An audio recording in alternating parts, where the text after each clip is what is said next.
We're live. What's up, everybody? Welcome to another episode of Vancity. Beats, eats, and more!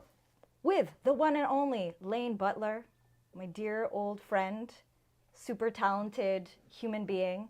Laine, tell all the beautiful people all the different kinds of art you do. Oh, so much. I'm a music maker. I'm a visual artist. I'm a educator. Ooh. Yeah, I decided to throw that in the resume recently. Okay. Yeah. You're like, through a workshop, now an educator. Now I'm an educator. This is true. Yeah, I do audio-visual works and, yeah, a lot of digital artwork. Yes. Amazing. Oh, if you're hearing any background sounds of crying from a beautiful dog. The most beautiful dog. The most beautiful dog. This is Zia, our chocolate lab on set today, who needs our love and attention. But yeah, maybe she'll make a magical guest appearance in a bit. I hope so. You know, we can give you some belly scratchies, cute Zia. For everyone who's tuned in for the first time and seeing this show for the first time, Vancity Beats, Eats, and More, we love to interview the artists, the creatives, the people who make this city and run this city in terms of the creative scene. And this is one of the reasons why I asked Laine to come on board and to get to know a little bit more about his personal creative journey, where he's been and where he wants to go. But, oh, Zia, come. Come on. Come on. Oh, yeah, yeah, buddy. She goes straight for my... This is what I'm about to bring onto the show right now, is a little surprise that I brought for Laine. I did a little stopover. Okay, Zia. She's like, it's time for this. I did a stopover this morning. I called them yesterday. I was like, save me some goodies. Do you recognize this logo? I have no idea. Is that a waffle? Yes. What? It is a waffle wheelchair with a coyote in it. And actually, it's not just any sort of waffle. It's a Stroop waffle. Oh, I love Stroop waffles. Oh. That makes me so happy to hear. Okay, I was so... always like, Stroop, there it is. Hey! Dad joke number one. Everyone keep tabs. Yeah, there's a camera. If you've got drinks on board, coffee, alcoholic, non-alcoholic, otherwise, please take a shot every time Laine does a dad joke, because that's going to be on the show today. So this is actually from a really cool collab. It's called Coyotes Can't Surf. So it's a collab between Coyote... Oh, snap. Coyote... And then the other collab is with Johnny Can't Surf. But essentially, it is Australian meat pies. And then, what do you call this? Johnny Can't Surf is a pop-up cafe. And they, so this is Esther, Ryan from, you know, we're just going to find it on the internet real quick.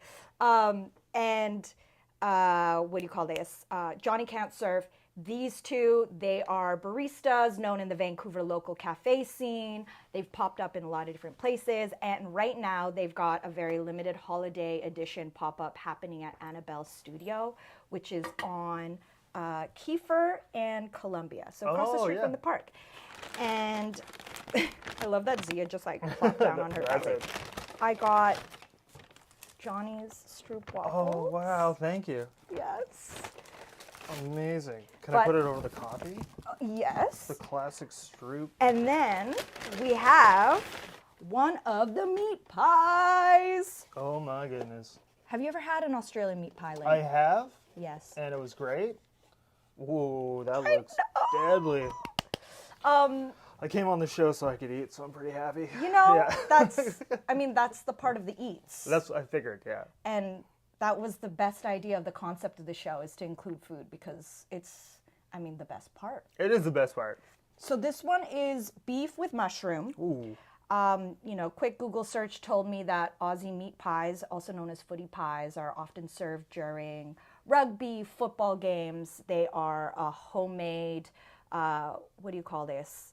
Like comfort food for the soul. So if I go to like a stadium to watch a rugby game, I could get one of these? This is what I believe is true. Oh, interesting. Yeah. Have you been to Australia? I haven't, but I'd like to go. Yeah. Yeah. Australia was one of like the top places I wanted to go, just because it was like, these people are like, have a British accent, but with a, you know? Yeah, a twang. A twang. Yeah. Not this kind of sip a teacup, but like a twang. please break in. Oh, sweet. We get to do our first bite together. Amazing. Haha. Thank you. Yeah, it was really cool to see that this pop-up existed, and I was like, oh, what should we bring as a yummy, tasty treat for Laine? And this felt like this was the vibe, you know what I'm saying? Oh, I know what you're saying. Wow, that looks great. Are you a fan of like other pot pies, like chicken pot pie or? Yeah, there was a lot of chicken pot pie growing up. Yeah, I'm a big fan. Big fan of pastries. Favorite pastry? You can't go wrong with a chocolate croissant, in my opinion, because it's just like so easy to get. And it's just, there was like a morning where I just like walked to work and I would just grab a chocolate croissant and a coffee. It made my day so much better. Which cafe would you rate as? The best? Oh, that's a good question. You know, there's so many good ones, but like, what is your top? The one that I'd go to was always Terra, because it was across the street from where I worked. Terra Breads? Yeah. So then I would just like roll into there in the morning. And, Bruv, the gravy's good. oh, there's gravy in there? I mean, makes sense. Meat and mushroom, imagine meat and mushroom without gravy. Right? That's, you know, that's ludicrous. Okay, we got to do this first bite together. Okay. Going for the center. Sean, can you do a quick Instagram search for me on your phone of, I really want to quote Coyote. I know it's not, because it's a collab name. Coyotes Can't Surf. It's Johnny's Can't Surf plus. You went for it? I might have did it. It was so good. I couldn't resist it.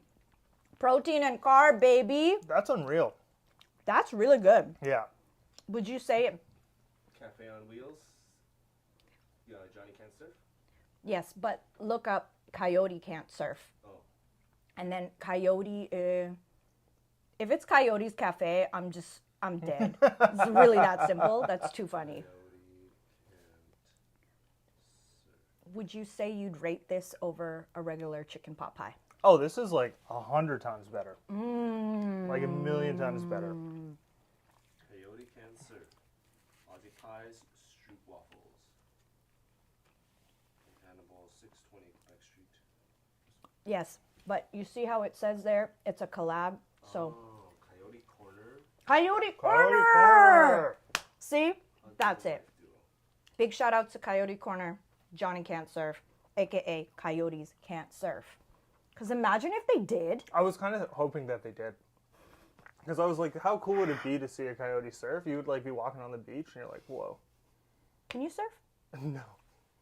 No, I can't. I've thought about it. Yeah. And then I was like, you know, the beach is really nice. I'm just going to chill here. Let's just plant. Let's just, you know, be inspired by nature in order to inform the beautiful art that you make. Yeah, waves are beautiful, you know, when you're looking at them. But I think when you're on them, you're too close. You're just way too close. And they're dangerous. Yeah. Big shout outs to Vicky, Jody Roberts, and Michelle. Oh, hi, Mom.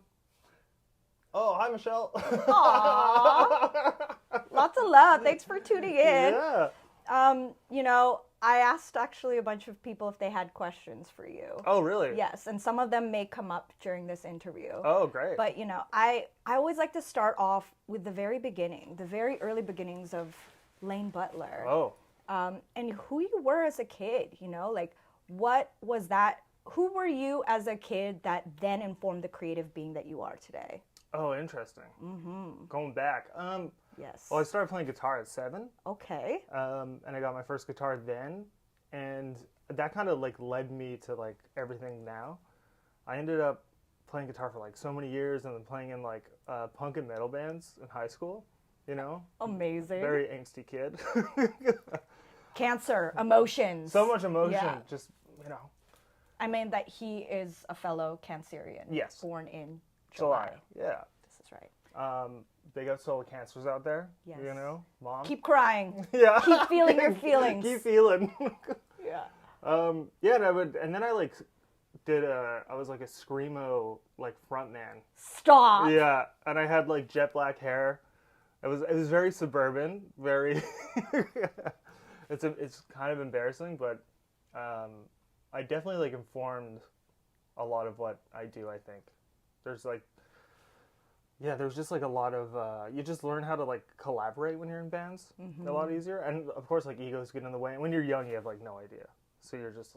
Were you that egoic frontman? I wasn't that egoic frontman. Yeah. Yeah, I don't think I was.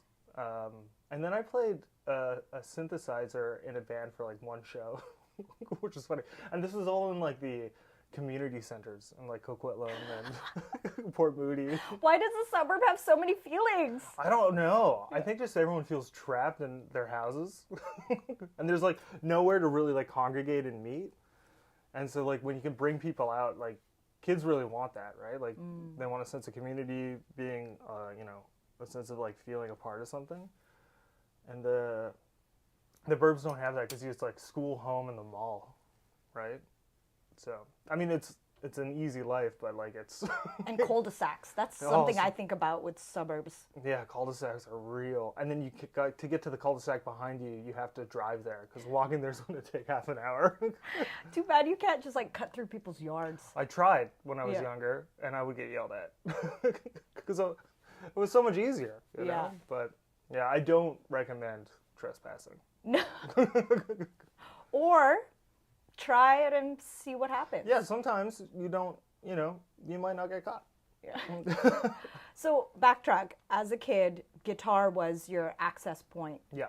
To creativity and art. Yeah, my dad was like really liked a lot of music. He also played guitar, so he taught me like first guitar songs, and there was always like music playing. Like what? Who? Oh yeah, he liked a lot of Stephen Lee, and he liked Enya, which I think God.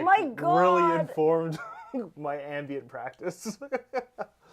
And he liked, oh yeah, there's so much. He really liked Bowie. He really liked, oh yeah, it was just like constant, nonstop, just like radio on too. We'd hang out in like his garage, and he'd play all these records. He had some Bob Marley in there too. I definitely had a, you know, reggae phase, of course, as the suburbanites tend to. Yeah, it was a very like eclectic mix of like a lot of stuff. And then friends too would always like introduce me to just cool stuff.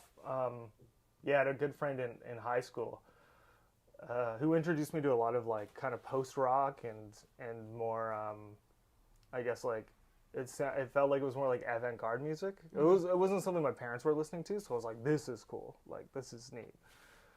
And that just kind of, I don't know, I still listen to that kind of stuff when I'm like doing work and making art, just because it's kind of calming, soothing. There's no vocals to distract you, you know, you just get like the emotion. Yeah. And not really like, you know, any sort of, I guess like underlying like words that could have formed things, you know? Yeah. Or you get pulled into someone's story and then it distracts you. Yeah. Yeah, that's true. And I'm like, I don't know how many times my heart's been broken. So how about visual art? How did that enter your life? Were you always drawing, painting? So then I started making like beats, you know, and I found myself emailing Eli Murrow out here, who was... Shout-outs to Eli. Yeah, love Eli. Yeah. And he was like, oh, hey, like, he was running a record label called Jellyfish Records at the time, and I saw that Pomo was on it, and Pomo was from Port Moody, hence the name. You know, I don't know if I'm giving away the sauce, though, you know. No. And I was like, okay, well, like, maybe I can do this. So I emailed Eli, and Eli's like, I'm not taking any new bands, but I'm doing this live stream at my house. And I was like, cool. So I went there. And I the original DJ'd. live stream. The original live stream. AKA Ustream? Yeah, it was like, this was before YouTube streaming or Twitch streaming. Yeah. The like bit rate was so low. Like all the videos, if you look at them now, they're just so pixelated. They're so pixelated. Yeah, because you had a webcam. Yeah, I think so. It was a potato. Yeah. You know, that's what I think of, the one that clips on top of the monitor on your home computer. That's what I think it was. And I think they had it like in the corner of the apartment in a living room. So I DJ'd there a few times, and then they got a night at the Fox Cabaret.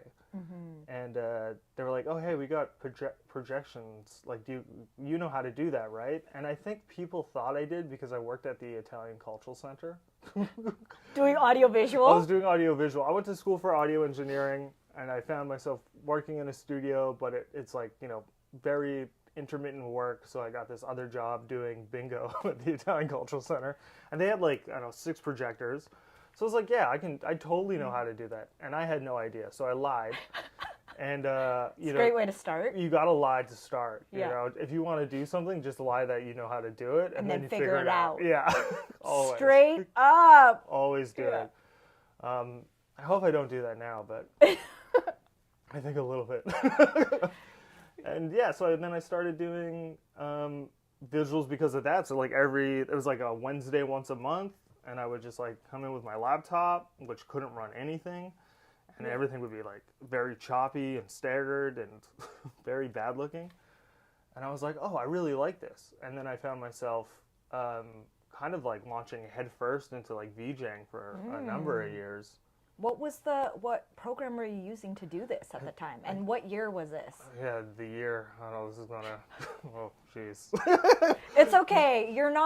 You're older, fam. It's okay to say that. Thank you. Yeah. I appreciate Older, that. Wiser, smarter, better looking. There you go. Appreciate it. Oh, thank you. I think it was 2015. Okay. 10 years ago. 10 years ago. 10 years ago. That's wild. I know. Yeah. And then, I was using Modulate in the beginning. And then I switched over to Resolume. And then to make stuff, I was using a program called Quartz Composer, which is like what Apple used to use to make screensavers. Love it. Yeah, and it was just, so I was like, oh, cool, I can like make all this like generative artwork, and it could just like constantly be moving. And then, and then that opened up like a big door to like a lot of stuff, because I think the music scene has like a lot of artists and a lot of people like clamoring to try to get, you know, a spot on the decks or you know, even just venue space, because like as we know in the city, it's hard to you know, like find a spot. But DJing, like it was like everybody was now like, oh, this is a way to like amplify my party. So I would I just met everybody, I think, through that, and didn't really. And we met shortly after. We met shortly after. 2016. Yeah, how did we meet? Well, at the time I worked for an app, and actually I didn't know anyone yet, because I had just moved back to Vancouver from living in Toronto and Montreal, did a whole like 7-8 year chapter in the East. And then with this, it was a social events app.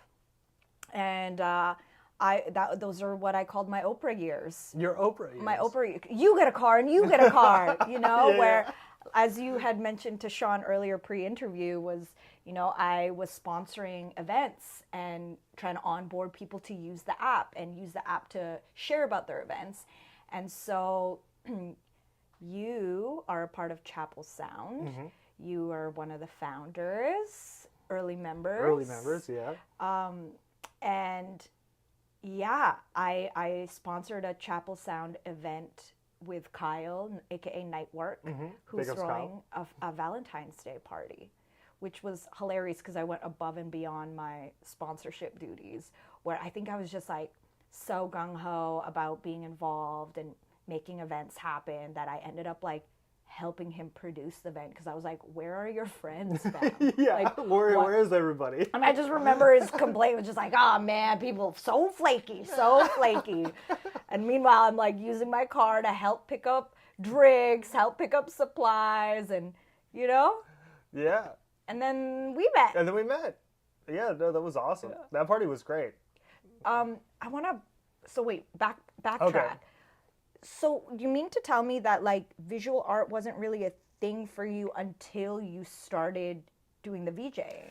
Not really. Like it wasn't like anything I took seriously. Okay. So I knew a little bit of Photoshop because in high school I took Everyone learned, right? Like there was like a graphic design course or whatever, and you're like, this is going to be easy, and then it's not. And they're like, oh, there's rules to this. But now we have AI to help us with all of those extra steps. Yeah, AI can do a lot right now. Yeah. AI is kind of, it is wild what you can Like, do. I just think about in Photoshop class, the lasso tool. Yeah. And like how you like, I want to cut out my body from this and put it on a different background. And you would just be like, slow with the mouse. It was so going surgical. around. It was Right? so You had to surgical. like get in so close, and then the hair, when you got to hair, you were just like, that's where it all went. Hair and like, hands, man. yeah. Yeah. Or I would use the tool where it would like, I don't know what, is it the magnet?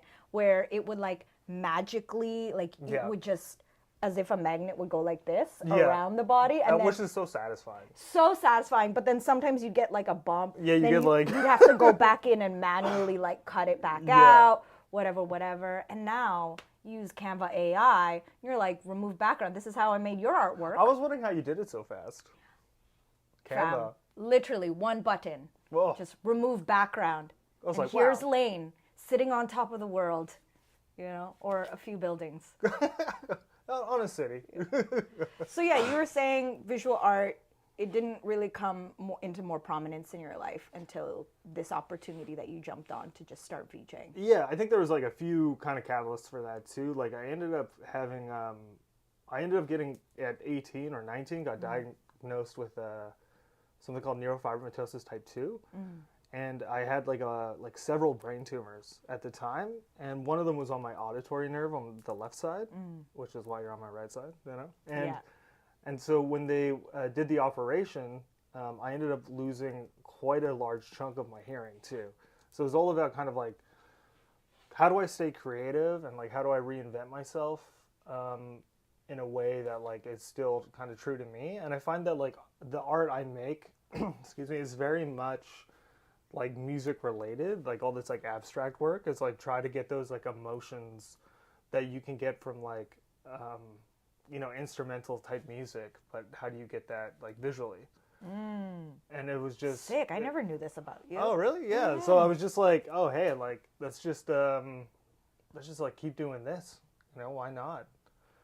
And yeah, I mean it took me to Portugal, which was really cool, and it's taken me to like a few places, and it's just, I think like what I really like about art though is like the community you meet, right? Like it's just like, this is how you make cool friends. This is how you meet the like, coolest people, the most interesting people. People always have like some cool like angle to look at something, or it's I'm like, I feel really fortunate about being able to like do it for sure. Yeah, I mean, I feel like in the Vancity scene / you know, going global. That's let's be honest. Gotta go global. You're international. You've got a few different countries on your resume, but that you've really put yourself out there as a very distinct and particular kind of artist in your style and your aesthetic. I just love that you use this word on your link tree, that you're obfuscating. Obfuscating the natural world. That was a thesaurus pickup. Yeah. Can you please expand upon that? Yeah, I think, okay, so... Sasha, what does that word mean? Good question, but it sounds great. Obfuscating the natural world. I think it's just like I tried to take... I think like kind of everything is nature, which is... I can hear Michelle laughing. But like the idea that like it's all kind of like one thing, and like so like everything you kind of do is like fairly natural. That's not to say that like, you know, humans aren't heating up the world and like all that kind of stuff, but it's just like a way to kind of be like to express is like a very natural form of being a human. And so I try to kind of like take those things that maybe are a little esoteric and like fleeting within your life, and just trying to like be like, okay, there's that moment, but there's nothing, like words can't really describe it. So how do I express that? And then you bring it over into the artwork. So then it's just like flowy, cool stuff. Yeah, well, it's cool because, you know, when I saw that on your bio, I didn't actually know what that word meant. So I went to trusty ChatGPT. Oh, classic, nice. You know, and I'm going to do it right now. Hey, ChatGPT, what does obfuscating mean? Ready for this? Yeah. Obfuscating means deliberately making something unclear, confusing, or difficult to understand. Yeah. That sounds right. And I was like, oh, so Laine figured out that he just wants to make his art a little difficult to understand, but you'll get it. But you'll get it. You know? Maybe not. Maybe not. Maybe not. And that's okay too. And You don't have to get it. yeah, that's also the purpose of it, is like, let's just confuse you so that you just have to rely actually on your feelings. Yeah. You know? Yeah. Don't Because think everyone's about very it. Feel it. narrative driven, I think, especially in society. Because everyone's like worried about like content. Right? And like, What do you mean by that? I think like everyone's trying to tell a story. And those stories like obviously are attached to feelings. But I think I'm trying to like kind of like minimize that, where it's like the narrative's like already here, right? It's something already within inside you. Like, let's see if we can open that up. You know, I think meditation does like a lot of that kind of stuff too, where it's like you running these stories through your head over and over and over again. But you know, but the whole point is like to sit with it, to sit with something. So why don't you just like sit with this and see if it does open up, and it might not, you know, just move on to the next piece or go do something else. But I think everyone's trying to tell a story, and that's cool. But I just sometimes don't think you need to. I think sometimes you can just like, you know, have something unlock something that's like deep within inside you. I hope. This is what I like about your musical expression side of yourself as Ashwell Woodland. Thank you. Yeah. Because, you know, I was playing that yesterday on repeat, your album that you released last year. I also shout out to Michelle, because I love the song that you released together. Oh, nice. It's something in the living room. Oh, Alone in Our Living Room, yeah. Yes. Yeah. And I felt that. I was like, oh, y'all were just doing this in your living We room. literally did it on our coffee table, and we just like set up the synthesizers, and we just like hit the record button, and we just like jammed out for like whatever it is, the 12 minutes. It's just like live off the coffee table. Yes. Yeah. Well, it's exactly kind of how you described, as well as like how I feel about meditation, you know, is that you just consistently let the waves of, if it's thoughts or feelings or emotions, come up and let go, you know. At this point, it's like, as human beings, we're always wanting to feel better, trying to feel better. But like, this whole life is a practice of like feeling better and feeling worse. Like, it's You gotta have both. and it's gonna happen no matter what. Oh yeah. And I'll never forget one of my dear friends saying, like, whatever you resist persists. So if you're like constantly resisting an unwanted emotion or feeling, it's just gonna keep coming. Oh, absolutely. So then I almost find that it's actually more liberating to just like let it happen, Oh yeah. you know, and like it almost feels like you can just relax if you know that, like, hey, these feelings or emotions are going to come no matter what, so just let them instead of resisting them. And then like a wave, it just I think like continues forward. for music, like that's been like I kind of consider the music practice like definitely way more like therapy in that sense, because I find that like you can really process emotions. Like the first record I made after my dad passed away, and then that was like, you know, dealing with a lot of grief, you know, losing a parent, and then I was like, yeah, I think he had this old tape deck.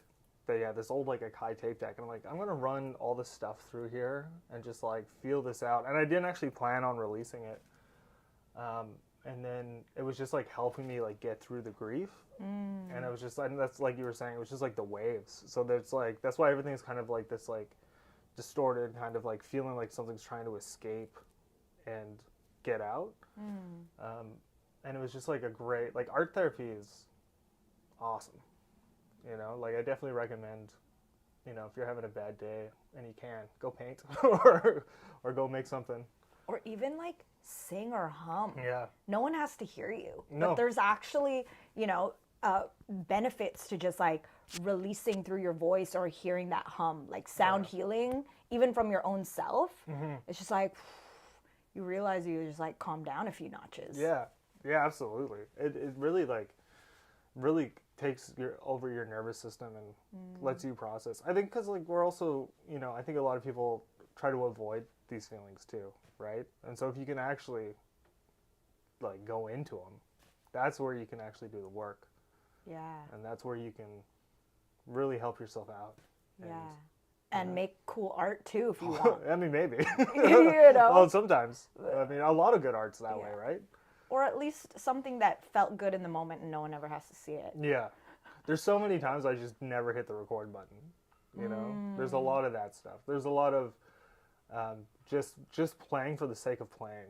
You know, I think we're too sorry, this sounds preachy, but I think we're like always we're too concerned with like putting stuff out. Absolutely. And I'm like, you don't have to be, you know, do it for you, and then you're human, so like it ought to resonate with another human being. How did you get the name Ashwell Woodland? Oh, so Ashwell was a street that my dad lived on, and then Woodland was the street I lived on, so it was kind of like a connection to that. Yeah. So I love that. Yeah. And Woodland's a great street. A lot of good people live on this street. It's near Commercial Broadway and the Fraser Hood. Yeah, it's East like kind of in Van. between. Yeah, it's a block away from the drive. It's nice. Yeah. I like walking down that street too. A lot of good trees on that street, which it should be because it's called Woodland. So you would hope. But Number 2? Number 2, take a sip, my Oh. friend. Should we crack into the stroopwafel? Yeah. Oh, do you know about the origins of the stroopwafel? I know it's Dutch, and I know when I visited Europe, I lived on stroopwafel. I just bought a bag, and I just... When did you live in Europe? I didn't live in Europe, but I Yeah. was like going through. I was doing just like traveling with some friends, Yeah.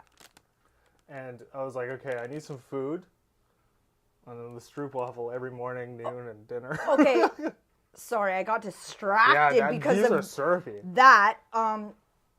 I think this is my first time having a stroopwafel. You've never had a stroopwafel I don't think before? so because it didn't come out like this. Whoa. Yeah. Also, quick sidebar and shout out. Sunshine Records is tuning in. And Oh. yeah. Big ups Oh, to Sunshine Sunshine Sounds. Sorry. Oh, hey. Those your pals? Yeah. Aw. From LA. Cheers. Cheers. You wanted to dip in the I coffee, didn't want didn't to you? do the coffee. I did. Wow. Kind of minty. Nope. Is that My gum in your palate- mouth from before? Yeah. There it is. Okay, I'm going to try it with a Wow. dip in the coffee. This is delicious. So good. The caramel inside is like not too sweet, not too sugary. That's so good. I just recognize the stroopwafel as the thing that people sometimes have as like tea biscuits or whatever at their house. But I never actually go for them. It's not my like, What's your go-to? oof. You know those little egg roll rolly looking things that has the chocolate on the inside? You never had those? No, what are those? I don't even know what they're called. But let's just categorize those kind of snacks as like stuff that your mom makes you bust out when you have guests come over. You know? An assortment of shortbread cookies that come in the blue tin. That's a classic Filipino. And then we turn the tin into our sewing kit. Oh, yeah. Box. My grandma has 1 million of those tins. That's like her, that's like the way she stores all her sewing stuff. I literally, for some Filipino friends, I will buy them the box of cookies and be like, I think you need a new sewing kit tin. It's the gift that keeps on giving. You know? You're like, you get fed and you Yeah. get storage. Exactly. It's And you get storage. So good. And everybody needs storage. So yeah, under that category, those cookies would be served. I think they're called like cigarillos or something like that because they're like Oh. cigar type. So they're kind of like long.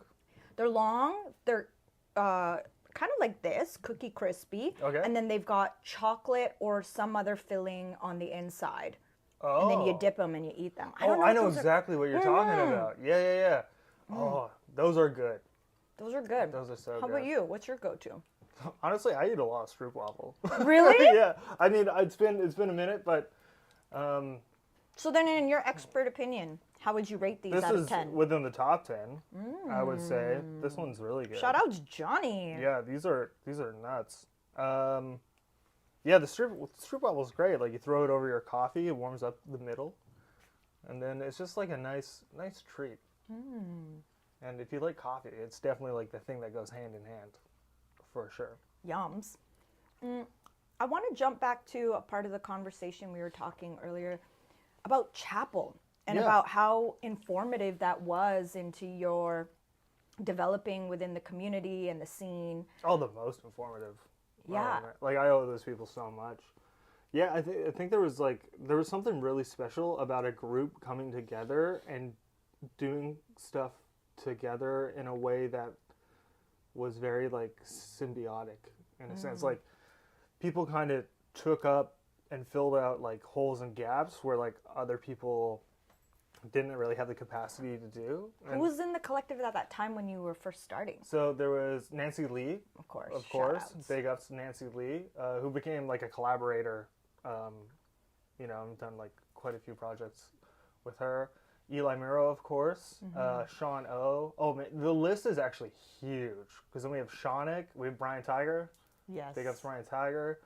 We had Brandon Gregory, Kyle, Yes. House Kyle, and Two Kyles. there's two Kyles. I'm probably forgetting some names, but like there's like a picture of us standing on like some stoop in East Van, and there was like 30 people in that picture. But it was like I've seen like how people are putting on shows now. I'm not saying we did it better, but You did it well. yeah, we did it well. But I think a lot of people take like a lot of people are trying to do it by themselves, and having like a community around you to help you, like you can like go the extra end, you know. So like some of these, like did you ever go to the Chapel 5-year party that was in Railtown? Where? This was like many moons ago. I don't know if I was in Vancouver at that time. You might not have been. Yeah. But there was like 300 people at that thing. There was like a bouncy castle in the middle. What? The screen was That's like the one I 30 missed feet. out on. Yeah, it was wild, and people would Yeah. show up. Like that's the other thing too. I think like the city has gotten so expensive, and shows have gotten fairly expensive, which makes sense because you gotta pay people appropriately. And the venue and all the other costs. Yeah, like everybody, and then it just ends up. I think people just don't are stretched too thin to go out, too, and that's it's getting. I think it's getting kind of tough out there right now. But what is beautiful right now is there's so many crews doing stuff. Yeah. There's so many things happening. So if you want to go out, you know, like every weekend, there's like I don't know, There's always 30 something. options. Yeah, Yeah. And you really do have to pick and choose. you really do. Because we don't have the budget to flex on all of them. Y- You know, we had a little bit of a pre-interview 2 days ago. It was cute. I made oatmeal banana pancakes. It was great. for I got the Laine. recipe. Yes. And we talked a lot during that time just about the evolution of technology and how that influenced social culture, how we knew about events, you know, and part of my New Year's 2025, thematically speaking, is like, I just want to take it back to the 90s in terms of, you know, this constant like need or this like anxiety we get when we receive a message that we have to respond right away, or like just being bombarded with all this information that like back then you didn't have that choice. You literally picked up the phone and you asked who it was, you know, and now we look at who's calling before we even pick it up. Yeah, we're screening calls. We're screening call. It's a different era. I really wanted to know from you, and as well as to share for like especially the younger generation who didn't grow up in this way, like that time of coming up with Chapel, like what was the technology that you guys used around you, and how, and socially speaking, and how did that influence the art and the events and the projects y'all were making? Yeah, that's a good question. I think like so Ustream I think was the one for the streaming, because this was like also when Boiler Room was about to pop off too, so it was very much like inspired by that. And then I think for getting like word out, like Instagram was just kind of bubbling up, but it wasn't like the place you would necessarily put your poster because not enough people were there. But everyone was on Facebook, and like everyone used Facebook then and too. Created Facebook events. Yeah, and Facebook events were great because then you could like target who you want to be at your show. You could see who was coming. Yeah, and you're like, oh, my friend's going to be there, so of course I'm going to go. And you get excited when you get a notification that says Laine Butler is coming to your event. And I think you would get excited when like people invited you to stuff. Yeah. Right? You were like, oh, someone wants me to be there? Like, that's awesome. But now I think it's like nobody really uses Facebook. Like, everyone still has Facebook, but no one's really using it. Except our parents. 100%. I think I still send my stories to Facebook. Yeah. I don't think I've ever turned that off. But I'll go on Facebook maybe like once a week, and then it's just like, you know, parents and Marketplace. Yeah, Marketplace is actually pretty legit though. But yeah, it's definitely nowhere near what it was. There's just too many options, and everyone's kind of spread out over the ecosystem, which is like good in a sense because it's like decentralized, but bad because there's not, like on Instagram, I can't really just invite you to a show, right? I'm like, Kazi, I want you to come to the show, you know, like I'm not going to text like 300 people. And then you'll just reply maybe or something, you know what I mean? Or not even reply Yeah, at all. no, just like ghost it. Yeah, like, so it's and I'm finding too now, people are like, I don't know what's going on too. Like there is all this stuff happening, and we're like, yeah, you can go out, but if you don't know or like connected with these people on like Instagram or I mean, I'm sure TikTok is being used. I don't really use it, but no, not really. That's a Gen Z thing, I think. So we're millennials, yeah. fam. We're like, I tried can't get on TikTok, another. and I was just like, I was scrolling hours a day, and I was like, I gotta get off this thing. Yeah, so like, I think people are finding it difficult to figure out what is going on. Mm-hmm. You know, there's no like kind of bulletin board anymore. No. Right? I guess there's like RA. Resident advisor. Yeah, but and even then, that's like kind of like close to like a few folks, right? It's not really everything going on. No, and everything seems to be a click through into another portal, because just like you were mentioning with Instagram, you would post a poster or a flyer, but it doesn't tell you if people are going to come or they're thinking about it or blah blah blah. But then you click through link in a bio, and then that links to an Eventbrite. Yeah, which then that's where they get your info. Because I mean, I'm an event organizer, so we need your email address. Yeah. We want to put you on a newsletter. There's like so many roadblocks to that. This is what I'm saying. It's like a hoop and after there's a hoop. so many things on your phone wanting your attention. It's so easy for you to just be like, oh, now I got another notification, and you just forget about it. You just have moved on, right? Like it's I wonder, we should make the new app, which is Pockets. No.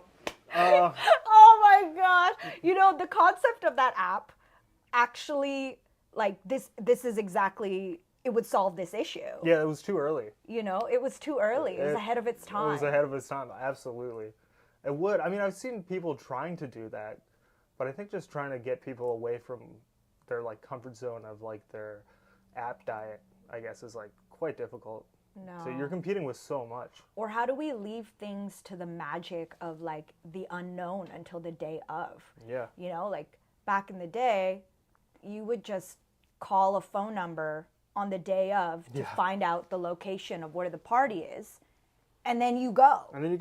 And I mean, that's also the biggest risk for the event organizer. And I think that's why. Yeah. It's like you put in all this effort to put on an event and you really don't know if anyone's going to come to your party or if you're going to make your money back.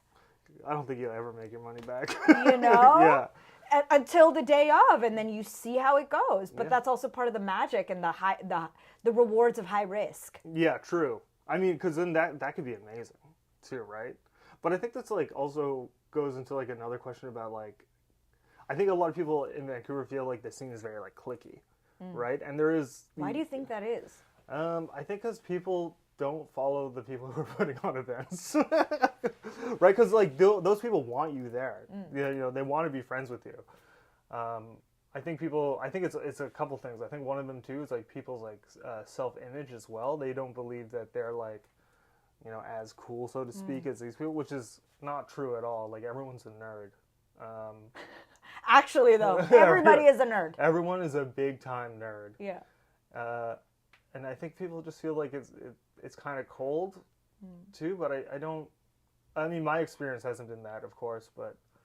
You kind of have to put yourself out there, and that's a scary thing, right? Especially meeting new people. Yeah, the vulnerability is like not. People don't want to go down there, especially when you can be at home and just like throw on Netflix for an evening. And if it's raining, like that's another huge roadblock in the city.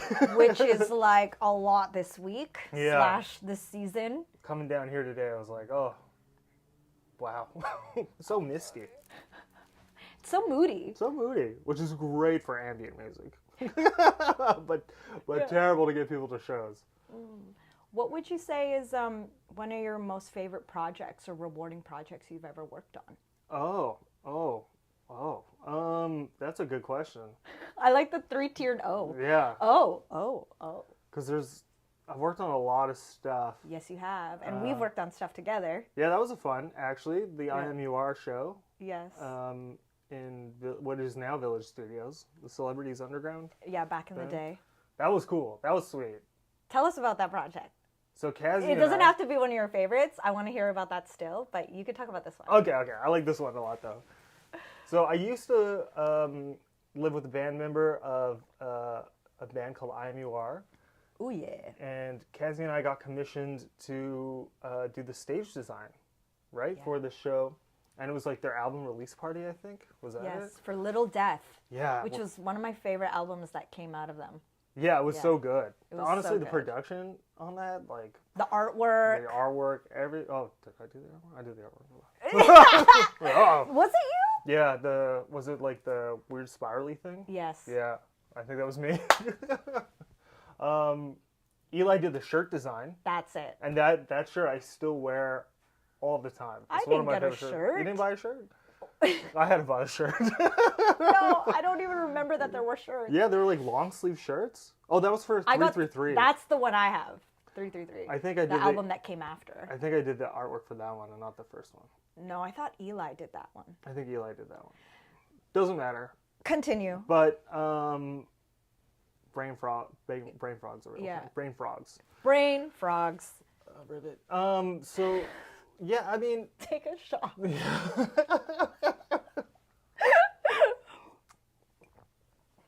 Oh, hey Jared.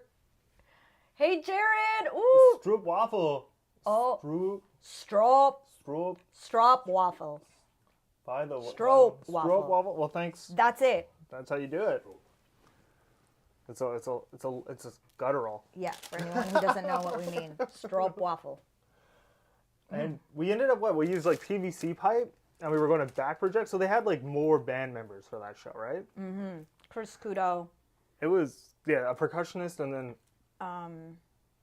somebody I think else. it was 2 percussionists. Oh yeah, a drummer and then a percussionist. Maybe Timmy Boom Bap. I can't remember. I don't remember. But we ended up building with like some scrim. I remember like going to the scrim and like South Van and like checking all these different fabrics, which I still have. Yes. Which I use because it's great. And then we rear projected visuals onto it. And then there was like plants on the stage, wasn't there? The lighting was awesome. The plants was my thing, is what happened. That was like, doing the space design aspect. There was a friend connected to the band who had access to a whole movie set. What do you call this? Inventory of all these plants, and 2 trucks and my car later loaded with all these plants, real and fake. Plus we built stuff in my studio. I made some like paper shapeshifter birch studios. Yes. Right. Built some paper birch tree things with lights, and then we just made the Celebrities Underground, now Village Studios, this like greenhouse, kind of this vibe. It actually very much this vibe. Yeah. With purple light. That was a really fun project. That was a working great on project. That with you. That was fun. Yeah, I enjoyed that one. That was a good one. Yeah, that one was a blast. Having the studio space too was great because then we could like go in and actually build the stuff. Yeah.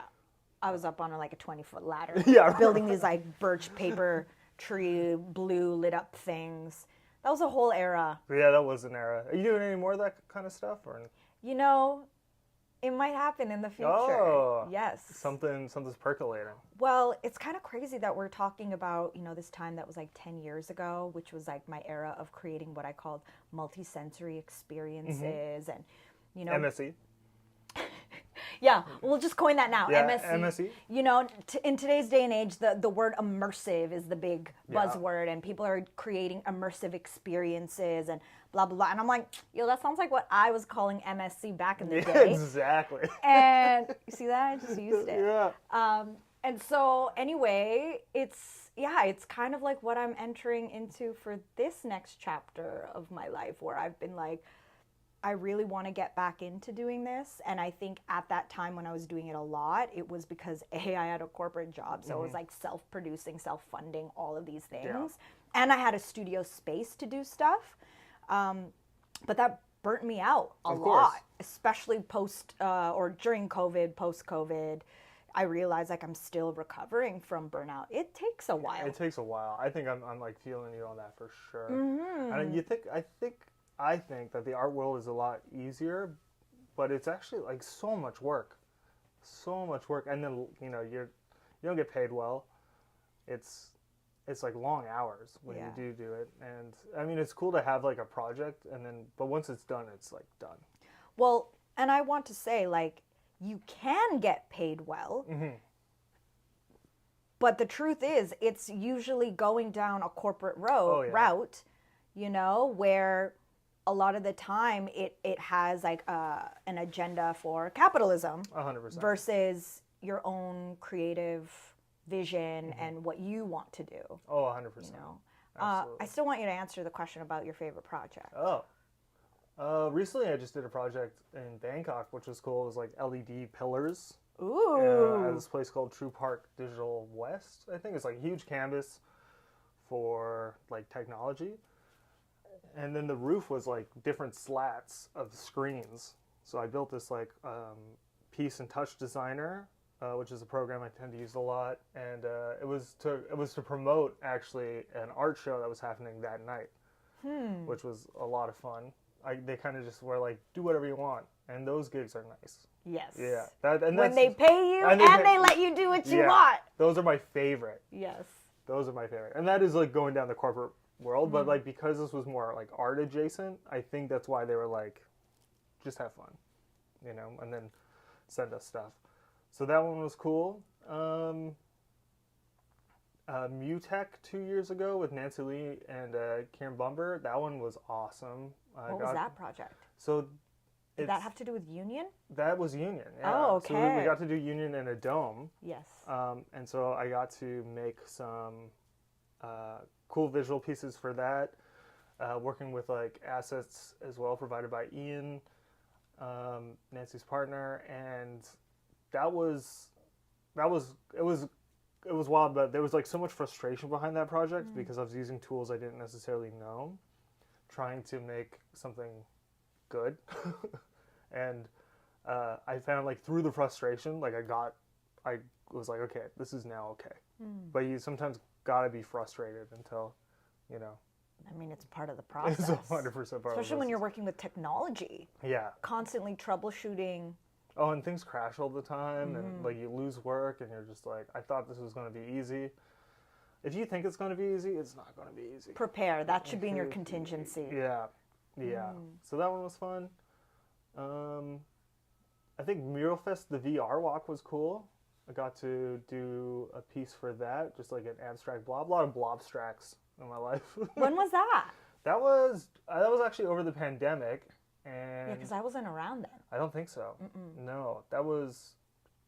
It was for like the Winter Arts, previous. I Winter think. Arts Fest, probably the first one. iteration of it. Yeah, which started from the pandemic. Yeah, yeah. So people could like walk around and like socially distance, and also, but at least it kind of still experience the city, Yes. a little bit. Big shout outs to Ben and to Andrea Yeah.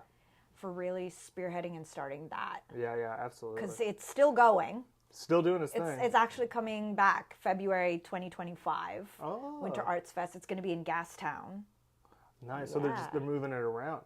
Yeah, I mean, Gastown makes sense. BIA was the ones who were like, we really want to host this. Last year it was in Victoria for its first time. And you produced that?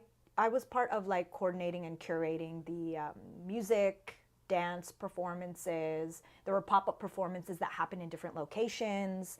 And that's actually what's going to be happening in Gastown, similar format, where around the Gastown area, there's going to be all this dope public art, you know, audio, visual driven, light, especially during one of the darkest times of the season, which is winter for us. Bring an umbrella. Yeah, bring an umbrella, wrap up in some extra layers. We will also have like a warming station, so a hub. It's the Winter Arts Fest Gallery and Lounge. Hot cocoa? Hot cocoa, wine, Whoa. all ages, some music, entertainment, no stress chess. Thomas Maxey, who was on our Oh, yeah, show like a Thomas. couple episodes ago, will be popping up with his chessboards. I'm giving you all the like pre right now Is he a because chess master? he's not a chess master. That is an official I think title he's a you chess must master. earn, but he considers himself a chess connoisseur. Oh. Yes. And yeah, and then, you know, some live painting and art making. And then, like I was mentioning, in different locations in the Gastown area, there will be some pop-up performances. Nice. Yeah. So this is the process I'm in right now, is like choosing the performers and going through applications. This is about the MSE, MS. the multisensory experience. You changed it! What? We were saying MS. Yee.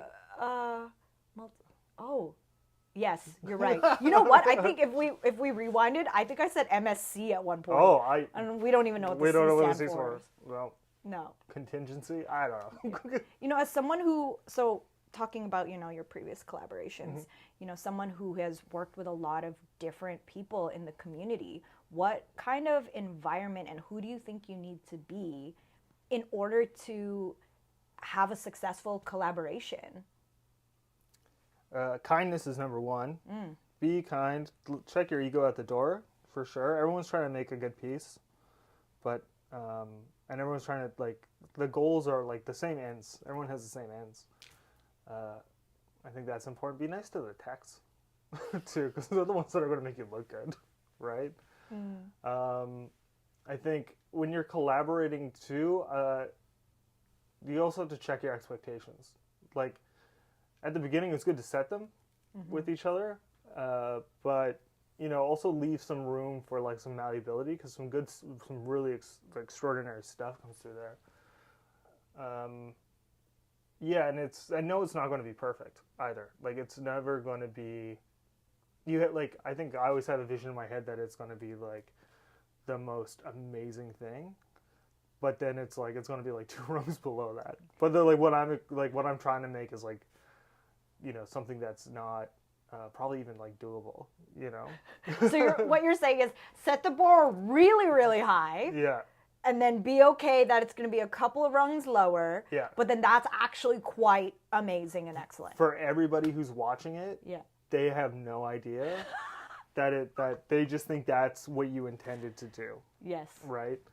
And also know that, like, the people that do come and see, like, your work, some of them will be artists, so, and those people will obviously have, like, the higher critique because they kind of understand what's going on. But for, like, the basic run-of-the-mill folks who just want to, like, have a new experience or check something out, you know, it's like their weekend and they're just like, oh, I want to go, you know, see the show.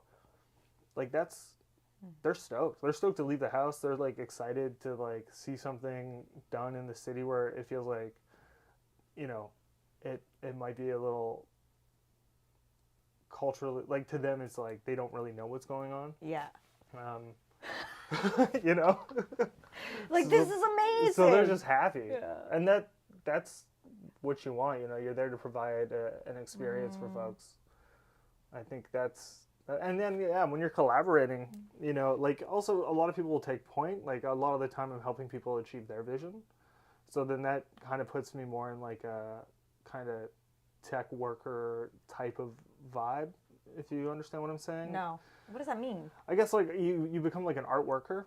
So like your job is to like try to fulfill their vision. Right. Right?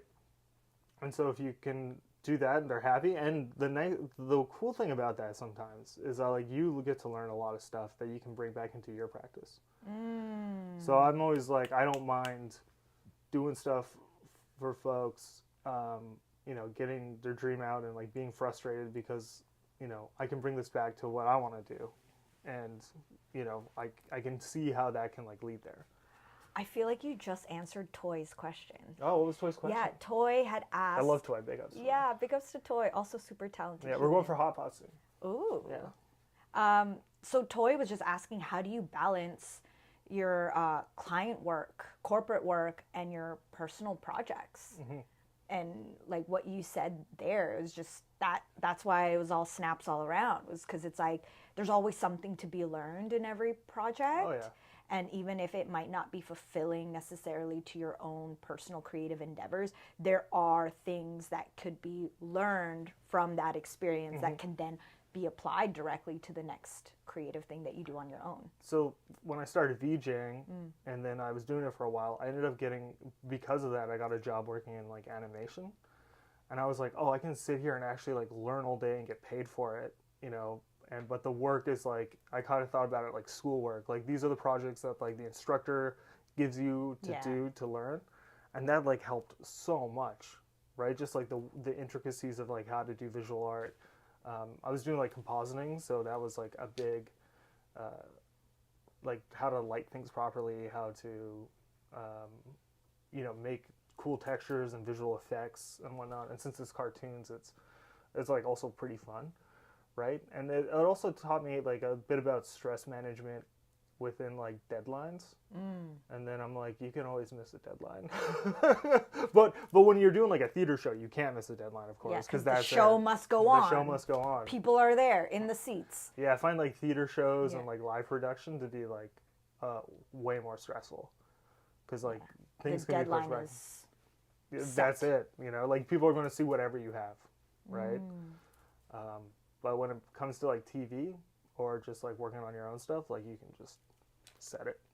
I love that in your evolution as a creative and as an artist, like it seems like you've just stumbled into and then rolled with whatever was in front of you as like a learning experience, but also as like the next step of your art making practice that then informed the next thing. Yeah. Would you say that, you know, you had a goal or a vision in mind that you were trying to achieve, or that you're just rolling with it and these things are unfolding? Just rolling with it, for sure. I still don't think I have a vision.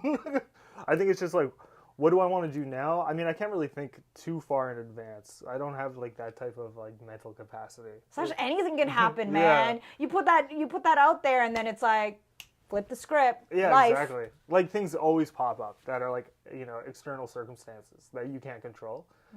So you just, I don't know, I take what I can get, and then I just like see what can come of it, and then connections kind of get built because of that, right? I find that like posting work was always interesting because people would then hit me up to do like a music video or like do, you know, work with them on a show, and then you would run into something. So I recently worked with Ruby Singh with Michelle Law. Yes. And that was a fun show. Shout outs to the both of them. We collab. It was quite beautiful collaboration. But Michelle and I ran into Ruby at a pizza shop at like midnight on the drive. Yeah. And Ruby was like, "Oh hey, I wanted to talk to you guys about something." And I was like, "Oh yeah."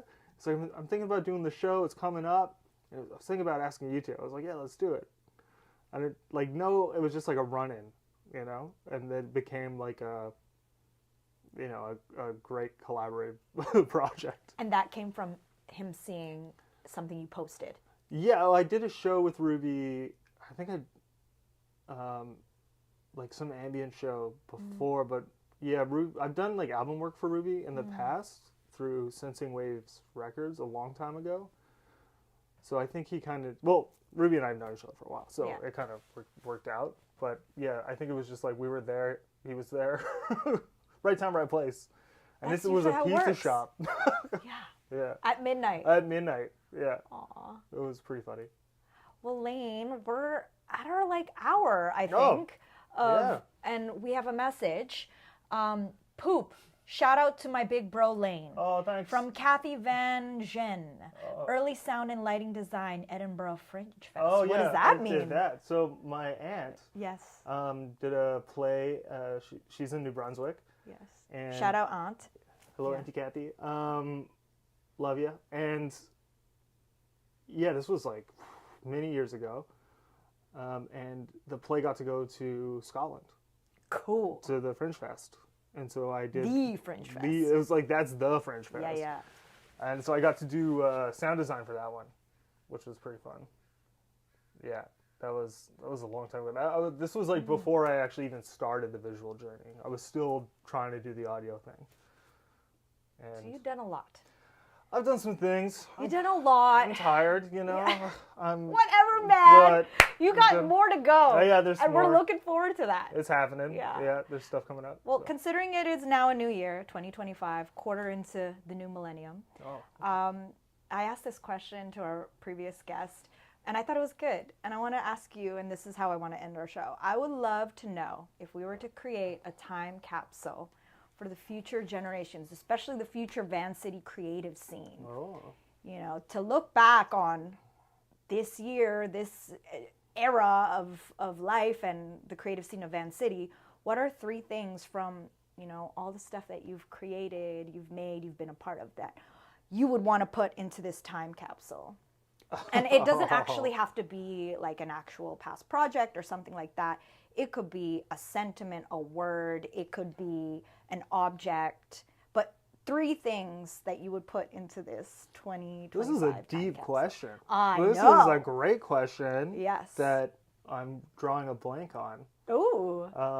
I think this podcast should be in there. Okay, this episode specifically. This specific episode. Don't forget. Yeah.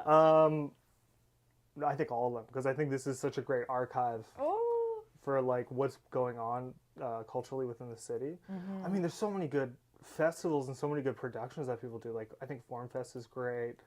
I think Festival of Recorded Movement. yeah, that's so cool to combine like film and dance together. And like Vancouver, as you know, like has an extremely talented dance Yes. scene. Okay, but narrowing the focus, fam. Oh, We're sorry. going 3 things. 3 you things. said this episode. Yeah, and then if you could grab all of the concert flyers Ooh. for a year, throw them in, because that's one thing. I think poster art is awesome right Yeah, now. I haven't collected enough of it. They're so good. Yeah. And just like it would be like such a big stack. Okay, cool. I Concert like posters, that. and Concert then posters. the Stroopwafel ought to go in there too. Yes! Shout outs to Johnny, to Coyotes Can't Surf, to everyone who's tuned in on the show, to little Zia who's been passed out here on the ground. It's heated floors. Heated You floors. can't blame her. Laine, thank you so much for your time, Thanks for having me. your stories, Appreciate it. your sweetness, your dad jokes. You're welcome. It's been lovely, and it's been really cool to like recount on the things that you've done and wherever life is going to take you next. Yeah, thank you. Appreciate it. Yes. Cheers. Cheers. Shout out to all y'all who've tuned in. We appreciate you. Once again, this has been another episode of Vancity Beats, Eats, and more. Later. Bye.